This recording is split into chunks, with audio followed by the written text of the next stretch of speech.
In the shadowed heart of Gulshanabad, where the streets whispered with age-old secrets, three friends, Ayaan, Noor, and Sami, were about to embark on their darkest adventure yet. Their favorite haunt, the Midnight Library, had always been a place of intrigue, but tonight, it seemed to hum with a malevolent energy. The clock struck midnight, and the library's usual comforting ambience was replaced by an eerie stillness.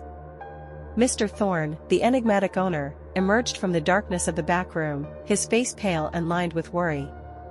He handed the trio an old, battered book bound in leather. The cover was covered in ominous symbols, and the title, The Cursed Mansion of Gulshanabad, was embossed in crimson.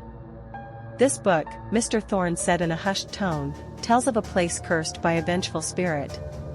Many have tried to uncover its secrets and failed. I fear something terrible is brewing." Ayaan, Noor, and Sami exchanged uneasy glances, their curiosity piqued, despite the ominous warning. The book described a grand mansion on the outskirts of the city, abandoned for decades, and rumored to be haunted by a spirit of indescribable malice. The legend told of a woman named Eliza who had been betrayed and murdered within its walls. Her restless spirit was said to drive anyone who entered the mansion to madness or death. Determined to uncover the truth, the friends set out towards the mansion, which was shrouded in mist and hidden from view by twisted trees and overgrown vegetation. The moon cast an eerie glow, making the mansion's silhouette appear even more foreboding. The wind howled through the trees, carrying with it a distant, mournful wail. The mansion was a grotesque relic of a bygone era. Its once majestic facade was now a labyrinth of rot and decay. As they approached, the front door creaked open as if inviting them inside. The air was thick with the stench of mold and something far more unsettling, a faint, coppery scent. Inside, the mansion was a maze of dust-covered furniture and cobweb-draped chandeliers. The friends' footsteps echoed ominously through the empty halls. They followed the book's instructions to find the room where Eliza's story had ended, a grand ballroom now filled with shadows and the oppressive weight of despair. Suddenly, the temperature plummeted, and a heavy, suffocating silence fell over them.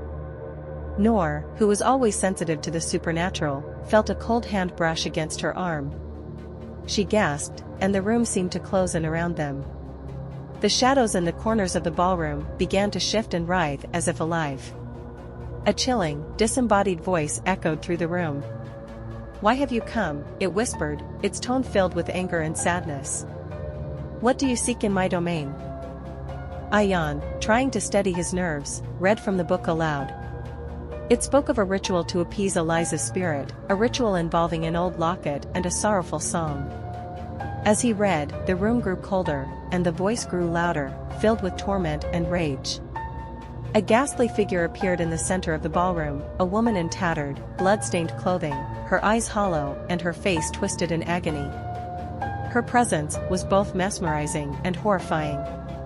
The friends' breaths came in shallow gasps as the spirit moved closer, her sorrowful wail reverberating through the room. "We must perform the ritual," Sami urged, his voice trembling. They found the locket described in the book, a tarnished relic hidden beneath a rotting floorboard. Noor began to sing the mournful song mentioned in the book, her voice trembling but steady. As she sang, the spirit seemed to be drawn to the locket, her movements becoming more frenzied. The temperature dropped even further, and the mansion began to shake violently. The friends held on to each other, their fear mounting as the walls groaned and creaked.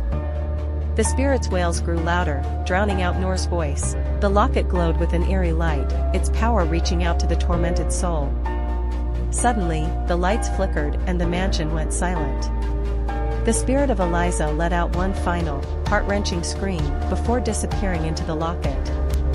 The room was left in a suffocating silence, the oppressive weight of despair lifting just enough for them to breathe. The friends, exhausted and terrified, made their way out of the mansion, which seemed to collapse in on itself behind them. They emerged into the cool night air, their hearts pounding and their minds reeling from the night's harrowing events. Back at the Midnight Library, Mr. Thorne awaited them with a grave expression. "You have faced something truly terrifying," he said. "Eliza's spirit has been bound to the locket. It will need to be guarded carefully, for her rage was fierce and her sorrow deep."